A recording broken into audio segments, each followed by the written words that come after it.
கொள்கை என்றால் என்னவென்று தெரியுமா?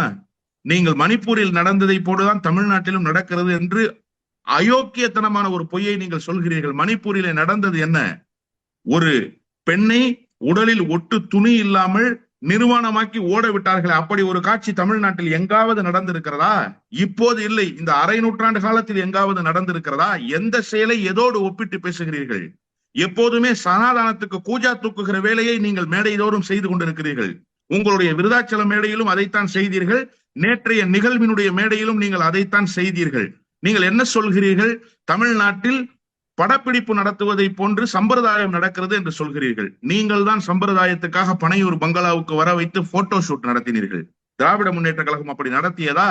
ஏற்கனவே நக்கீரன் வாயிலாகவே நாம் பேசினோமே, திராவிட முன்னேற்ற கழகம் எத்தனை மணி நேரத்தில் களத்துக்கு வந்தது, துணை முதலமைச்சர் எவ்வளவு விரைவாக களத்துக்கு வந்து இயங்கினார் என்பதை நாம் பார்த்தோமே. அது என்ன புகைப்படத்துக்காக வந்த காட்சிகளா? புகைப்படத்துக்காக வந்ததாக வைத்துக் கொண்டாலுமே கூட அதற்காக கூட படப்பிடிப்புக்காக கூட நீங்கள் அந்த களத்துக்கு வரவில்லையே.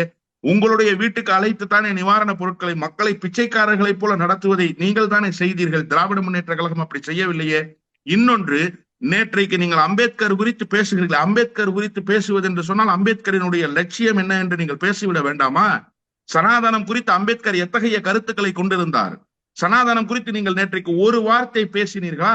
உதயநிதி ஸ்டாலினையும் தமிழ்நாடு முதலமைச்சரையும் விமர்சிப்பதற்கு விஜய்க்கு ஏதாவது ஒரு தகுதி இருக்கிறதா?